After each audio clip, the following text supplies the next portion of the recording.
आदित्य शर्मा जी। श्री रवि। महाराज जी, आपके चरणों में कोटि कोटि प्रणाम। महाराज जी, राधा रानी की कृपा, लगभग 1100 बच्चों के लिए सस्ती एजुकेशन का प्रबंध 3 स्कूलों के माध्यम से वर्तमान में हो रहा है। लॉकडाउन के बाद महाराज जी, बच्चों में मोबाइल का बढ़ता क्रेज केवल उनको अध्यात्म के प्रति रुझान से ही कम किया जा सकता है।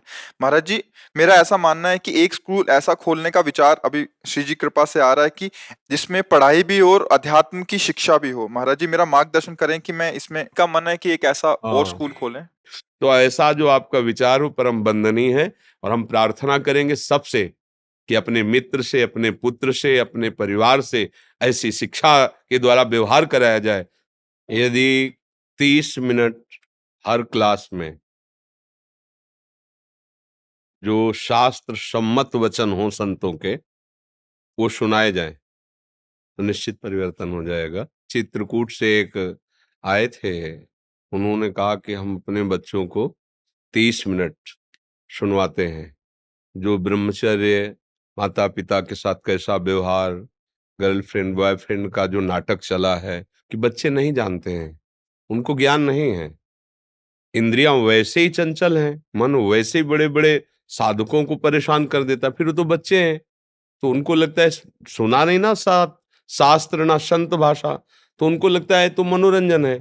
फिर धीरे धीरे गिरते ऐसी परिस्थिति में पहुंच जाते हैं कि हिंसात्मक दोष बड़े बड़े कर डालते हैं, जिससे उनका जीवन बर्बाद हो जाता है। यदि ऐसा नहीं हुआ तो अपने आत्मघाती उपाय करने लगते हैं, जिससे वो बुद्धिहीन बलहीन हो जाते हैं और उनके द्वारा बड़ी आसुरी प्रवृत्तियां बढ़ती हैं। मतलब इतना कि ऐसा कैसे हो सकता है। जब कोई घटना ऐसे कभी ऐसे सुनने को तो लगता है मनुष्य होकर ऐसा कैसे हो सकता है, मतलब इतना निर्दयी कैसे हो सकता है। तो क्या हुआ, उसका सत्शास्त्रों से और सतवाक्यों से परिचय नहीं है, तो आसुर भाव, राक्षसी भाव पैदा। अब तो राक्षस तो कुछ भी कर सकता है, अब मनुष्य रूप में जो राक्षसी भाव का प्रवेश हो रहा है, बिना अध्यात्म के इसका सुधार हो ही नहीं सकता है, चाहे लाख उपाय कोई कर ले। अगर 30 मिनट कोई सत्संग उसको थोड़ा थोड़ा काट के, मानो जैसे ब्रह्मचर्य पर है, माता पिता के प्रति भाव कैसा रखना चाहिए, आपका दोस्तों के प्रति कैसा भाव होना चाहिए, आपके जीवन का क्या स्वरूप है, क्या उद्देश्य है, आप स्वस्थ और बलवान और बुद्धिमान कैसे बन सकते हैं, आगे आप किन क्रियाओं के द्वारा धन कमा सकते हैं, कैसे आप रहेंगे तो धन आपको सुख प्रदान करेगा। 30 मिनट। हमने भी एक्सपेरिमेंट किया था अभी ये, तो जी। ये बहुत बच्चों को बहुत अच्छा भी लगा। इवन मेरे नर्सरी क्लास में एक 2.5 से 3 वर्ष की कुछ बच्चे हैं, तो उनका ये कहना, नर्सरी में टीवी लगी है मेरे क्लास में, तो वो पीले वाले बाबा जी लगा लगा दी थी, हाँ जबकि उनको ये बोध भी नहीं कि आप क्या बता हाँ, रहे हैं, कुछ बिल्कुल बता रहे हैं। बिल्कुल। नहीं, मतलब हमारे वाक्य तो है नहीं, हो तो गुरुजनों के, संतों के और शास्त्रों के वाक्य परम मंगल होगा। देखो, सत्य एक ऐसी वस्तु है कि उसकी गंध सबके हृदय में पहुंच जाती है। अगर आप सत्य से चलोगे ना, तो आपको कोई प्रचार प्रसार कुछ कहना नहीं पड़ेगा। वो सत्य है ना, जैसे सूर्य प्रकाशित हुआ तो अंधकार हटाने के लिए कोई प्रयास नहीं करना पड़ा, ऐसे आप सत्य को धारण केवल कीजिए, फिर आप देखिए प्रकाशमय हो जाएंगे, आनंदमय हो जाएंगे। ये जो हमारी नई पीढ़ी बर्बाद हो रही है, बहुत बुरी स्थिति है, बहुत बुरी स्थिति। मतलब आपसे जैसे कोई आपका मित्र मिलेगा तो छुपाव रखेगा, लेकिन जब हमसे मिलेगा तो अपना पूरा हृदय खोल देगा। तब लगता है कि कितना, मतलब दुर्दशा है इस जीव की। वो बाहर से चिकना चुपड़ा दिखाई दे रहा है, अंदर से उसकी कितनी दुर्दशा है। इसलिए अब हमें तो नहीं लगता कि कोई ये बर्दाश्त करेगा कि स्कूलों में सत्संग सुनाया जाए। प्रायः कौन बर्दाश्त करेगा सत्संग की बातें स्कूलों में सुनाई जाए, तो ऐसा। पर अगर ऐसा हो तो देखो, ऐसा पूर्व से होता चला आ रहा है। चाहे राजकुमार हो, चाहे किसी साधारण का बालक हो, गुरुकुल में रखा जाता था, एक ही जगह सब।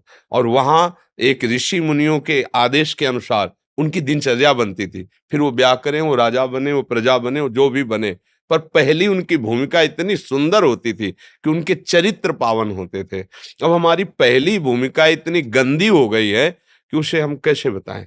छोटे छोटे बच्चे हैं जो अपने जीवन की नष्ट करने की प्रक्रियाओं के बड़े मर्मज्ञ हो गए, उनको इस विषय का ज्ञान कैसे हुआ। मोबाइल है, कुसंग है, दुष्वार्ता है, दुष्दर्शन है, ये बर्बाद कर रहा है। जितना आप हो सके विद्यार्थियों को पास बैठाल कर अगर सत्संग ना सुनाने का अवसर मिले तो आप सुनकर सुना दीजिए। मान लो कि बाबा जी सुना रहा है तो निषेध करे, तो आप उन बातों को पकड़कर समझा सकते हो, पर्सनल समझा सकते हो, एक एक विद्यार्थी को समझा सकते हो। माँ की तरह गुरु होता है, चाहे वो शिक्षक हो, चाहे वो भगवत मार्ग का हो, वो माँ की तरह होता है। कभी दुलार करना, कभी आंख भी दिखाना, और इतना प्रिय अपने विद्यार्थियों से बर्ताव करना चाहिए कि वो जैसे अपनी माँ से सब बात बता देते हैं वैसे तुमसे बता दें। हमारे जितने भगवत प्रेमी शरणागत जन हैं, इनको हम इतना प्यार करते हैं कि अपनी गंदी से गंदी स्फुरणा को हमारे सामने बता दो, डरो मत, बता दो। फिर वो देखते हैं कैसे तुम्हारे ऊपर हावी होती है। जब आप कपट कर लेते हो, छुपा लेते हो, फिर हमारे हाथ की बात सुने, मोहि कपट छल छिद्र, तो आप खोलकर सामने रखिए हृदय में, फिर उस पर विचार करते हो, क्योंकि हम अकेले थोड़ी हैं। हम हैं, हमारे गुरुदेव हैं, आचार्य हैं, इष्ट देव हैं, जिनकी प्रबल माया है, वो मायाधीश हमारे प्रभु है। देखते हैं कैसे बिगाड़ सकता है। पर क्या है कि इतनी प्रियता भी देनी चाहिए, और इतनी प्रियता ना दे कि आज्ञा को उल्लंघन कर दे। ये बहुत चतुरता है। हमारा प्रिय शासन भी हो और प्रिय व्यवहार भी हो। क्यों छोटी सी छोटी बात विद्यार्थी ऐसे ही कि हमारे मन में, हाँ, फिर उसको समझाए, उसको अगर कोई गंदी क्रिया है तो एकदम उसे निराश न करें। कोई बात नहीं, सबसे गलती हो जाती है, एक बार आप इसे छोड़ने का प्रयास कीजिए, अब दोबारा ऐसी गलती ना करें। मतलब बहुत प्यार से, हमें तो लगता है माता पिता को भी ऐसा करना चाहिए, अपने पुत्रों को बैठाल कर दोस्त की तरह बात करनी चाहिए। अच्छा, तो कोई गर्लफ्रेंड बॉयफ्रेंड बना क्या आपका? बड़े प्रेम, मतलब ऐसा शासन नहीं रखना चाहिए इतना कि वो भयभीत होकर अपने हृदय की बात ना बता पावे। कुछ बच्चे ऐसे होते हैं जो निकलना चाहते हैं, संकट में फंस गए, पर वो सोचते हैं कि अगर मैंने मम्मी पापा से कहा तो इस संकट से ज्यादा वहां संकट पड़ जाएगा। मुझे माता पिता से विनय है बच्चों के कि एक समय ऐसा निकालो जो 5 मिनट 10 मिनट अपने बच्चों के साथ दोस्त जैसा व्यवहार करो, बैठो बात करो। कोई भी समस्या का समाधान माता पिता से सहज में हो सकता है, क्योंकि वो प्रथम गुरु हैं और बहुत प्यार करते हैं। उनका रक्त इस शरीर पे संचलित हो रहा है। कोई ऐसे ही दुष्ट राक्षसी स्वभाव वाले हों तो बात अलग, कोई अपने बच्चे का अहित थोड़ी करना चाहता है। कोई भी माता पिता, तो बच्चों को चाहिए अपने हृदय की बात अपने टीचर से, अपने गुरु से, अपने माता पिता से रखे, क्योंकि उस समय अज्ञान की धरा होती है, उनको पता नहीं होता। खिलवाड़ में वैसे संकट में फंस जाते हैं कि फिर कोई रास्ता नहीं निकलता, और माता पिता विज्ञ होते हैं, उस रास्ते से निकालने का उनको भगवान ज्ञान दिए हुए हैं। क्योंकि जैसे जैसे अवस्था बढ़ती जाती है ना, विवेक भी, बुद्धि भी बढ़ती जाती है। तो मुझे लगता है माता पिता को भी चाहिए कि बच्चों के साथ मित्रवत कुछ समय व्यवहार करें और पूरी जांच रखें, और उनको इतनी खुली छूट दे। अगर ऐसा आपके मन में कोई बात है तो हम उसे पूरी करेंगे ना, आप हमें बता दो ना। अगर मुझे सही लगा तो मैं 100% तुम्हारा साथ दूंगा। मतलब उनको लगना चाहिए कि मेरे मम्मी पापा वास्तविक मुझे प्यार करते हैं, तो वो अपने दिल की बात रख देंगे। और अगर ऐसा कि अगर, तो फिर उनको लगेगा कि अगर यहाँ तो हम बच सकते लेकिन वहां तो हमारी बहुत बुरी स्थिति हो जाएगी घर में। ऐसा नहीं होना चाहिए, शासन होना चाहिए। हम इस बात पे राजी हैं कि थोड़ा निगाह का भय तो होना ही चाहिए, कि मम्मी पापा अगर नेत्र टाइट कर दे तो बच्चे को भय लगे, पर इतना भय भी नहीं होना चाहिए कि वो आपसे अपने दिल की बात ना कह सके। टीचर को भी ऐसा ही चाहिए, गुरु को भी ऐसा ही चाहिए। तो ऐसा जो आपका विचार हो परम वंदनीय है, और हम प्रार्थना करेंगे सबसे कि अपने मित्र से, अपने पुत्र से, अपने परिवार से ऐसी शिक्षा के द्वारा व्यवहार कराया जाए। नहीं तो बड़ा, 18-19 वर्ष की बच्ची है, 20-22 वर्ष का बच्चा है, दोनों को ज्ञान नहीं है, दोनों अधर्म परायण हो गए। अब बच्चों का स्वभाव मनोरंजन, वो तीसरे से, वो दूसरे से, उसको पता लगा, वो उसे मार के फेंक देता है, काट के फेंक देता है, और जेल चला जाता है। दोनों की जीवनी खराब, दोनों बच्चों का जीवन खराब हो गया, केवल खिलवाड़ में, मनोरंजन में खराब। एक को मार दिया, एक जेल चला गया, खत्म हो गया दोनों का जीवन। मुझे लगता है इस विषय पर अपने बच्चों पर बहुत ध्यान देने की जरूरत है, क्योंकि नई अवस्था में मन बहुत तूफान होता है, और उसकी जो मांग होती है उसको हम वचनों के द्वारा और व्यवस्था के द्वारा संभाल सकते हैं। बिनु अवसर भयते राजू, उनको इतना अवसर न दे, क्योंकि वास्तविक नई ज्ञान है उनको। कई ऐसे हमारे सामने उदाहरण आए जिनमें दिखाई पड़ा कि ये बच्चे, इनको ज्ञान नहीं है, ये कूद पड़े आग में, पर इनको पता नहीं था कि ऐसा भी होता है। आज का समाज बड़ा छली और कपटी बनता चला जा रहा है। सामने हम आपसे कहते हैं आपको बहुत प्यार करते हैं, हम जीवन भर आपको, और वो भोला हृदय स्वीकार कर लेते हैं। और इसके बाद जब उनके साथ छल और कपट और दूसरा रूप दिखाई देता है तो उनको समझ में नहीं आता, फिर या तो आत्महत्या करे या वो उसे मार दे। यही निर्णय निकलते हैं, तभी सुनने को नहीं मिलता ऐसा हुआ ऐसा। मुझे लगता है कि अब हमारी नई पीढ़ी को बहुत जरूरत है अध्यात्म की। बिना अध्यात्म के समझने से, और सच्ची कहते हैं ये अध्यात्म वो मार्ग है कि हर समय हृदय प्रसन्न रहता है, हृदय शीतल रहता है। बीमारी चाहे जितनी बड़ी हो, जब मन प्रसन्न रहता है ना, तो आपका जीवन चैन से कट जाएगा, आनंद से कट जाएगा। अच्छा सोचो, आपका बच्चा गलत आचरण करके जेल चला गया, आप जिंदगी भर जलोगे। आपके बच्चे के साथ गलत हो गया, वो जीवन आप जिंदगी भर जलोगे।